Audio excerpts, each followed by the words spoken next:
Schönen guten Tag, liebe Seherinnen und Hörer des YouTube-Kanals der Zeitschrift International. Hier spricht Fritz Edlinger. Das ist heute wiederum ein kurzer Vorspann zu einem längeren Video, das ein Gespräch zwischen dem schweizerischen Politikwissenschaftler Pascal Lottaz, hinlänglich inzwischen bekannt bei Leserinnen und Hörerinnen von International, und Professor Jeffrey Sachs, glaube ich, auch hinlänglich bekannt, vor wenigen Tagen geführt wurde und auch auf dem Kanal Neutrality Studies von Pascal Lottaz veröffentlicht worden ist. Im Wesentlichen geht es bei diesem Gespräch um die US-amerikanische Außenpolitik, Sicherheitspolitik, und zwar in der Weise, wie sie seit einer geraumen Zeit dominiert worden ist von einer bestimmten Richtung, die sich in den USA in den letzten Jahrzehnten wesentlich durchgesetzt hat, nämlich der Richtung der Neokonservativen. Das ist ein Schlagwort, das ist hinlänglich bekannt, jeder verwendet es in Diskussionen, aber es ist interessant, einmal von einem ausgesprochenen US-amerikanischen Experten hier eine genaue Beschreibung und auch eine genaue Kritik anzuhören. Ich kann eigentlich nur sagen, hören Sie sich das an. Für die, die das lieber in deutschen Untertitel hören wollen und sehen wollen, bitte wiederum die Übersetzungsfunktion einzuschalten. Zum Abschluss möchte ich dann doch noch auf einen Appell, den Jeffrey Sachs dann am Ende seines Gespräches auch an uns direkt europäische und sogar neutrale Staaten, es wird auch über Österreich und über die österreichische Neutralität kurz am Anfang des Gespräches gesprochen. Er fordert im Wesentlichen auf, die neutralen Staaten und wenn geht auch dann darüber hinaus auch andere Staaten zu mobilisieren, um zu versuchen, ein internationales Gegengewicht zu dieser seit Jahrzehnten vorherrschenden, dominierenden Richtung der US-amerikanischen Außensicherheits- und Kriegspolitik, weil das ist letztlich das Geheimnis des Erfolges, auch des innenpolitischen Erfolges der Neokonservativen, ihre Verkoppelung mit der US-amerikanischen Rüstungsindustrie. Gut, in diesem Sinn, schauen Sie sich dieses Gespräch an. Es ist sehr wichtig, vor allem auch aus europäischer Sicht. In diesem Sinn, alles Gute, bis zum nächsten Mal.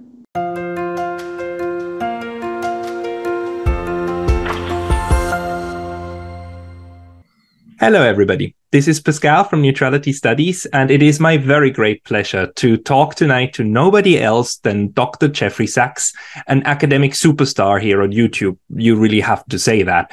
He is one of the United States' most outstanding and humanistic public intellectuals. He's a professor and director of the Center for Sustainable Development at Columbia University. He's a man who researches and then actually speaks out about the things that others barely dare to contemplate, be that about the corona craziness or about the war path his country is on. Professor Sachs, thank you so much for coming online on so early on a Monday morning. It's a pleasure to be with you. Thank you so much. Professor Sachs, you gave a wonderful talk in Austria a few months ago, which I will link to here. For our bilateral discussion, let's build on that Austria talk of yours and first discuss this question that has been haunting me, which is the neocons and neutrality. So neocons, rather than using neutrality for strategic balance, they have time and again gone against this concept, right? And a lot of people don't know that in the Ukraine conflict, Ukraine until 2014 had a neutrality clause in its constitution, and that then was thrown out of the window together with, the democratically elected president Yanukovych and everything that happened. And just recently, we learned that also in Pakistan, the United States probably had its fingers in the ousting of Imran Khan, and we have now a memo that leaked where Assistant Secretary of State for the Bureau of South and Central Asian Affairs, Mr. Donald Liu, talked to the Pakistani ambassador, and he literally said that the United States is not willing to allow this aggressive neutrality. He used the term aggressive neutrality of Pakistan to continue. Now, it is no wonder that the hegemon and biggest belligerent kind of is against neutrals. That's just natural. They are second-tier targets. But what surprises me is that these neocons are not willing to use neutrality as a way to create strategic stability, which would be beneficial also to the United States. Do you have an explanation for that? I think the explanation is straightforward. The neocons are not interested in strategic balance or strategic stability. They're interested in global hegemony. They adopt and pursue the idea that the United States is, should be, and can remain the world's sole superpower. This is absurd in substance, because the United States is not, cannot, and should not be the world's sole superpower. The United States is 4.2% of the world population. It should do its share. It should be responsible. It should promote strategic balance, not hegemony, or what some in the U.S. security state call full spectrum dominance. The neocons are not interested in balance. They are therefore actually undermining balance wherever it is. The whole reason for the war in Ukraine is the United States could not accept a mutually respectful peace with Russia. The United States had to keep moving NATO eastward to surround Russia. The United States does not accept a mutually respectful relationship with China. The United States wants to surround China with its military bases and military alliances. This is why the situation is so destabilizing, because the United States is not, and by the United States, by the way, I don't mean the US people, I mean the security state, which is dominated by this arrogance of unipolarity. They're not seeking stability. They're seeking dominance. And seeking dominance is not only, I think, immoral, but utterly impracticable, because the United States is not dominant. It is one of many powerful countries in the world, but there are many major powers in the world, and the United States seems intent to take them on.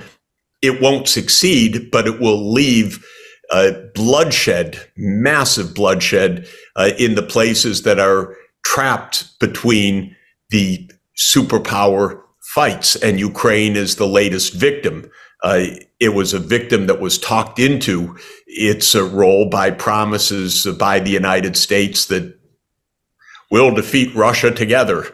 Of course, in the end, Russia is not defeated, but Ukraine is reduced to rubble. And this is unfortunately the American tendency.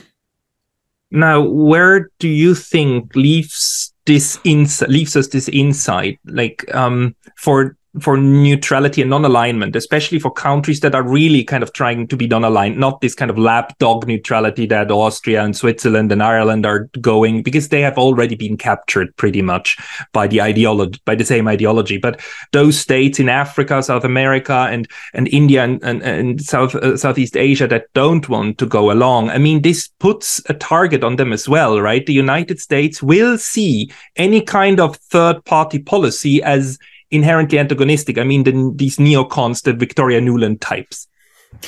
Well, I think that from a strategic point of view, each region needs to get together so it's not picking off one country at a time, but actually regions cooperating. So I strongly advocate that ASEAN work together as a group. I advocate that the South American countries, indeed, it would be good if the Latin American and Caribbean countries, but at least the regions, work together as a group. The United States approach is divide and conquer, the old strategy that dates back 2,000 years to the Roman Empire. So it picks off Venezuela, and then it divides Latin America between those who are on the U.S. side against Venezuela and those who are on the Venezuelan side. But what, of course, is the right response for Latin America is don't be divided that way. If you are divided that way, everybody loses. Millions of refugees from Venezuela that came from a brutal and premeditated attempt by the United States to overthrow the Maduro government. And who pays the consequences? All of the region, of course, Venezuela first in a shocking collapse of the economy and social life, but Colombia and other neighboring countries that have become home to millions of refugees from Venezuela. So I'm extremely happy, although it's very difficult, that Lula is back in the presidency in Brazil, because Lula can bring together the Latin American governments to say to the United States also, look, we're not your enemy, but stop dividing us. Stop trying to overthrow governments in our region, because we don't want that. And that really needs to be the response everywhere. The United States traps countries in proxy wars, and those countries lose. I tried to tell my Ukrainian counterparts, they were at that time my Ukrainian friends, then they stopped listening to me and wanting to repudiate what I was saying, but I kept warning them, you are going to get trapped by the United States. And this is exactly what has happened. Do you have any more hope for Taiwan? Because it seems to me the US is trying to do exactly the same now, with preparing Taiwan to be an unsinkable aircraft carrier and then have bloodshed on without end on Taiwan in order to fight a proxy war with China. I was just in Taiwan. I was given a wonderful award called the Tang Prize by a fantastic foundation. I spoke to a major Buddhist foundation in Taiwan, the Tzu Chi Foundation. And what a wonderful society, what a successful place. And I gave the warning everywhere that I could, don't get trapped into this U.S. PRC fight, because this would be devastating. The United States basically is led by a lot of ignoramuses. I happen to know a lot of them. They're very poorly educated. They're educated in a kind of American arrogance. They are outdated by 30 years, thinking that the world is just at the U.S. Doorstep, or that the U.S. has the prerogatives, I should say better, anywhere in the world. They don't know what they're doing. And I tried to say to Taiwanese leaders, be careful, because this is really what happened in Ukraine. Now, the U.S. approach is so mind-bogglingly wrong-headed. It says the way to protect a country is to arm it. Well, this is the fallacy that my late and great colleague at Columbia University, Robert Jervis, wrote about for decades, what he called the security dilemma. The United States may look at arming a country as a, quote, defensive action, but from the point of view of the country on the other side of that arming, that looks like a pretty aggressive action, and it therefore triggers a response. It triggers a retaliation. It makes conflict more likely. So the United States poured arms into Ukraine after 2014. It thought it was going to make peace that way. Well, yeah, maybe some of these dunderheads in Washington believed that, but of course it was leading towards conflict. And the idea that the way to protect Taiwan is by making Taiwan what they call in Washington a porcupine, so armed that it won't be touched, with all those quills protecting it. This is absurd. The arms shipments would only make Taiwan more and more endangered, more and more at risk. The way to reduce, even eliminate these risks is diplomacy. Diplomacy between the United States and China, diplomacy between Taiwanese leaders and mainland Chinese leaders. Talk with each other. For heaven's sake, there is an absolute vital interest on both sides of the Taiwan Straits for peace. There really is. And if the United States would just get out of the way for a moment and the two sides could talk with each other, they'd actually find a way forward. But the United States comes in with its naive and destabilizing promises. We'll keep you safe. Yeah, they'll keep Taiwan safe like they kept Afghanistan safe, like they kept South Korea safe, like they kept Ukraine safe. In other words, not at all. And how many failures do these neocons, how many failures are they going to have before they are finally taken off the pedestal of power? By the way, it's not that the American people believe any of this.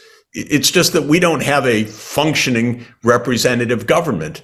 Our foreign policy has been taken in the hands of Raytheon and General Dynamics and these neocons. The American people are asked nothing about this. So this is not a reflection of the martial spirit of the American people, although our mainstream media feed a lot of absolute falsehoods to the American people. But it is the fact that foreign policy is in the hands of the security state, that is governed economically by the military-industrial complex, which funds the major committees in Congress, which provide the votes and the money for a $1 trillion plus annual military outlay. And that's where we are right now. It's absolutely awful. In the United States, foreign policy is the small preserve of the military-industrial complex. I share that analysis with you. The oxymoron to me is that the United States keeps talking about itself. So, and I apologize again, the same people that you're talking about keep talking about the United States as a force for good and a force for peace, when in reality, the United States is highly militarized, highly militaristic, and reacts to conflict always with military components. That surprises me. Well, I would add, I think since the end of the Second World War, the United States has been the most militarized and most violent country in the world. And this is just a matter of record. One recent scholarly account, a very good one, counted 70 U.S.-led regime change operations between 1947 and 1989. So the study was over the Cold War period. And just in that period, 1947 to 1989, 70 regime change operations, 6 of which were overt wars to overthrow a foreign government, and 64 were covert operations. Now, this is stunning. First of all, covert operations don't remain covert. It's pretty obvious if you're a reader of the New York Times, which wants you to suck your thumb and go to sleep. But if you're a thinker who's looking at the actual evidence, pretty clear when the U.S. is covertly overthrowing another government like it tried to do in Syria. Now, the point is that this is the normal U.S. modus operandi: war, coups, and overthrows. And after 1989, the big change wasn't that the United States stopped that behavior. The big change was the United States thought it could get away with anything, whether in Iraq, in Afghanistan, in Syria, in 2011. Obama and Hillary, well, they decided, okay, we're going to overthrow Assad. That was just a conscious decision. And 12 years later, they left that country in shambles because they're fools. What do they think? That they can dictate By the way, they said, both Obama and Trump, okay, we're going to overthrow Maduro. We'll do it through economic sanctions. They crushed the economy. And as stupid as they are in Washington, they said, okay, we'll now pretend that Maduro's not the president. We'll just name another president from outside, Juan Guaido. And you have to think, is this a cartoon? Is this a fairy tale? Are these idiots that they think that from Washington they can name the president of Venezuela? But they actually tried to do this for several years. And I have friends in, well, they wouldn't call me friends, but in academia in the East Coast in the US that said, okay, I'm going to work for the new Guaido government. I said, Guaido government, because the US names him as president, he's suddenly president, you're going to work for him? Come on. So this is a deep and continuing tendency. The United States, it seems to me, forgot any kind of diplomacy. Diplomacy means you sit down and you negotiate mutual concerns. And by the way, to be successful, you show respect to the other side. And you try to listen to the concerns of the other side so that you can find a durable solution. That whole approach has completely gone. They don't even know how to negotiate. They have no interest in negotiating. They don't talk about it. This is amazing to me. And there is actually a new study that shows that the rate of foreign intervention of the United States picked up after 1989 and didn't slow down. So the idea that the end of the Cold War would reduce interventions is actually wrong. This can be shown now. And one last question to you. Reconciliation with Russia. You wrote recently a wonderful piece on your homepage about how Kennedy would have made peace, and I mean John F. Kennedy. And in that piece, though, supposes two things. One, Kennedy supposed that the US and USSR were equals, and two, he supposed that both states wanted to make peace. Now, it strikes me that both of these assumptions are not true anymore. Or do you think the US thinks of Russia as an equal and as somebody that they want peace with, unless it is with Russia in broken up? Well, the neocons had a plan to try to either overthrow Putin or to so-called decolonize Russia. I mean, it's a vulgar thing. They didn't want to deal with Russia as a counterpart country for negotiations. On December 17, 2021, President Putin put on the table a draft US-Russia security agreement. This was the last off-ramp to avoid the Ukraine escalation in 2022. I urge the White House, talk now. Based on that document, there's a lot in there that's absolutely valid. Most importantly, stop the NATO enlargement to Ukraine, which has no sense and which is a Russian red line for completely understandable reasons. No, we don't talk to any third party about NATO, is the US refrain. That means we don't negotiate, we don't understand diplomacy, we don't recognize Russia's legitimate security concerns. And you end up with wars this way. Now, I continue to believe to this moment that if Biden said the words, we will recognize Russia's legitimate security concerns in a legitimate peace agreement that also respects Ukraine's sovereignty, that respects America's security interests and Russia's security interests, we could actually get to a negotiated peace. And pretty quickly, it would be based on Ukraine as a neutral country.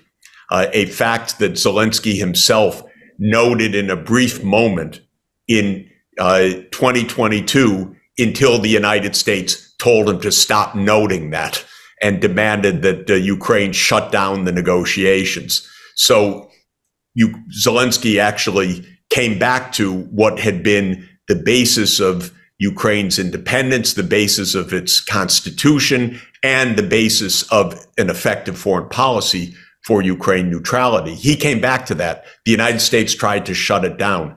Well, of course, the US policy is failing. badly, not for the first time, for continuously failing, because this is American foreign policy, but it's destroying Ukraine in the process. Can the two sides, US and Russia, actually still end this through negotiations, this war? Of course they could. Even today, I keep saying, to Biden, if you want to talk, I'll give you my Zoom link. You can make a Zoom link with Putin. Go ahead. You want to borrow my cell phone? Call him. Start negotiations. They're basically cowards in the US in the sense that they won't negotiate, because Kennedy put it right. He said, let us never negotiate out of fear, but let us never fear to negotiate. And they're afraid of negotiating in Washington, or they just forgot what it even means. So they don't have diplomats. I don't know what it is, but I've never seen anything like this. The absence of trying to find the way out of this disaster. And they need to open negotiations now. Professor Sachs, it seems that we are repeating the obvious, but I'm very, very glad that you're speaking out so forcefully. You're an important voice for peace and an important voice for sanity. So thank you very much. And thank you for taking the time for talking to me today. Excellent to be with you. Thanks to you.